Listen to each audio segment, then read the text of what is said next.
మొసలి, కోతి, నమ్మకం, నేర్పరితనం. విశాఖపట్నం దగ్గరలోని పంచతంత్ర అడవుల్లో నది ఒడ్డున ఉన్న ఒక నేరేడు రోజ్ యాపిల్ చెట్టుమీద ఒక తెలివైన కోతి నివసించేది. అది ఆ తీయని పండ్లను సంతోషంగా తినేది. అదే నదిలో ఒక మొసలి, దాని భార్య నివసించేవి. ఒకరోజు మొసలికి ఒంటరిగా అనిపించి నేరేడు చెట్టు దగ్గరికి వచ్చి కోతితో మాట్లాడటం మొదలుపెట్టింది. అవి మంచి స్నేహితులుగా మారాయి.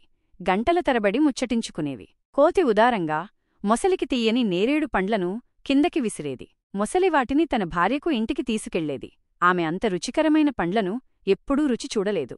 మొసలి భార్య కోతి పట్ల, తన భర్తతో దానికున్న అనుబంధం పట్ల అసూయపడింది. ఒకరోజు అది తెలివిగా ఇలా అంది, ప్రియమైన భర్తా, ఈ పండ్లు చాలా తీయగా ఉన్నాయి. వాటిని రోజూ తినే కోతి గుండె ఎంత రుచిగా ఉంటుందో ఊహించండి.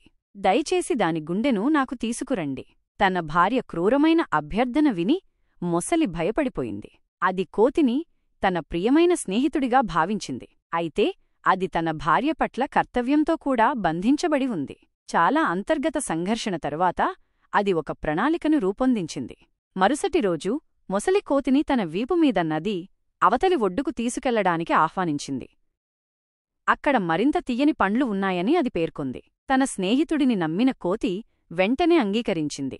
అవి నది మధ్యకు చేరుకోగానే మొసలి మునిగిపోవడం ప్రారంభించింది. భయపడిన కోతి ఏం జరిగిందని అడిగింది. మొసలి తన భార్య దుర్మార్గపు ప్రణాళికను, తాను కోతిని ఆమె వద్దకు తీసుకెళ్తున్నానని ఒప్పుకుంది. తెలివైన కోతి భయపడకుండా ఇలా అంది, ఓ ప్రియమైన స్నేహితుడా, ఇది నువ్వు నాకు ముందుగానే చెప్పి ఉండాల్సింది. నేను నా గుండెను నేరేడు చెట్టుమీదనే వదిలివచ్చాను. మేము కోతులు మా గుండెలను ఎత్తున భద్రంగా ఉంచుకుంటాము. పద, నీ భార్య కోసం దాన్ని తీసుకువద్దాం. కోతిని నమ్మిన మొసలి వేగంగా నది ఒడ్డుకు తిరిగి వచ్చింది. అవి చెట్టు దగ్గరికి చేరుకోగానే కోతి మొసలికి అందనంత ఎత్తున ఉన్న కొమ్మమీదకు దూకింది. చెట్టు భద్రత నుండి కోతి ఇలా అంది, వెర్రిమొసలి, ఎవరైనా తమ గుండెను వదిలి ఎలా వెళ్లగలరు? నువ్వు నీ దుష్టభార్య మాట విని నిజమైన స్నేహితుడికి ద్రోహం చేశావు. ఇప్పుడు మళ్ళీ ఇక్కడికి రాకు. మొసలి అవమానంతో, పశ్చాత్తాపంతో నిండి తన భార్య వద్దకు ఏమీ లేకుండా తిరిగి వెళ్ళింది.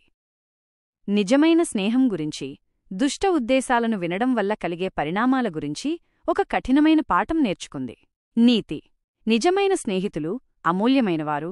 ఇతరుల కోరికలు లేదా అసూయ ఆధారంగా స్నేహితుడికి ఎప్పుడూ ద్రోహం చేయకూడదు.